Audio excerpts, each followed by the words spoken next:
ഒരുപാട് നാളായിട്ട് കഴിക്കണം എന്ന് ആഗ്രഹിച്ച ഒരു അടിപൊളി ഐറ്റാണ് ലണ്ടൻ സ്ട്രോബെറി എന്ന് പറയുന്ന ഈ ഒരു ഐറ്റം. അങ്ങനെ ആ ഒരു ആഗ്രഹം നിറവേറിയത് നമ്മളെ കൊണ്ടോട്ടിയിൽ വെച്ചിട്ടാണ്. ഫസ്റ്റ് ടൈമാണ് ഈ ഒരു ഐറ്റം കഴിച്ചത്.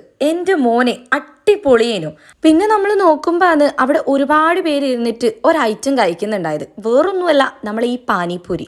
അപ്പോൾ ഈ പാനിപ്പൂരിക്ക് എന്താ പ്രത്യേകത എന്നുള്ളത് നോക്കാൻ വേണ്ടിയിട്ടാണ് നമ്മളൊരു പ്ലേറ്റ് പാനിപ്പൂരി പറഞ്ഞിട്ടുണ്ട്. പുറത്തുനിന്നല്ല നമ്മൾ പാനിപ്പൂരി കഴിക്കുമ്പോൾ ക്ലീനും അതേപോലെ തന്നെ ഹൈജീനിക് ആയിട്ടുള്ള പാനിപ്പൂരി നമുക്ക് കിട്ടൽ പൊതുവേ കുറവായിരിക്കും. പക്ഷെ ഇവിടെ ആ ഒരു പ്രശ്നമില്ല, ക്ലീനും ഹൈജീനിക്കും നല്ല രീതിക്കുണ്ട്. പിന്നെ മൊമോസ് ഇവിടുത്തെ ഒരു സ്പെഷ്യലാന്ന് പറഞ്ഞപ്പം നമ്മൾ 2 ടൈപ്പ് മൊമോസ് ഓർഡർ ചെയ്തിട്ടുണ്ടായിന്. പെരി പെരി മൊമോസും അതേപോലെ തന്നെ നല്ല ഫ്രൈഡ് മൊമോസും. പെരി പെരിന്ന് കേൾക്കുമ്പോൾ ഓവർ സ്പൈസി ഒന്നുമല്ല, നമുക്ക് കഴിക്കാൻ പറ്റുന്ന രീതിക്ക് തന്നെയാണ് ഉണ്ടായത്. പിന്നെ നമ്മൾ ട്രൈ ചെയ്തിട്ടുണ്ടായിരുന്നു ഈ ഒരു ഫ്രൈഡ് മൊമോയും. രണ്ടിന്റെ ഉള്ളിലത്തെ ഫില്ലിംഗ് ആണ് ഒരു രക്ഷയില്ലാത്തത്. രണ്ടും നല്ല അടിപൊളി ഫില്ലിംഗ് ആണ്. അതേപോലെ തന്നെ ടേസ്റ്റ് വൈസും ഇവിടെ സ്റ്റീം മൊമോസും അതേപോലെ തന്നെ ഒരുപാട് വെറൈറ്റി മൊമോസും ലോഞ്ച് ചെയ്യാൻ പോകുന്നുണ്ട് എന്നാണ് അവർ നമ്മളോട് പറഞ്ഞിട്ടുണ്ടായത്.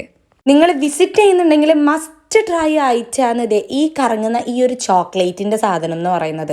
ഇതിൽ നമുക്ക് നല്ല അടിപൊളി വാനില സ്പഞ്ച് കേക്കും അതേപോലെ തന്നെ ഡാർക്ക് ചോക്ലേറ്റും മിൽക്ക് ചോക്ലേറ്റും ഒക്കെ ആയിട്ട് തരുന്നുണ്ട്. അപ്പോൾ ഇത് ഇവിടുത്തെ സ്പെഷ്യൽസ് ആണ്.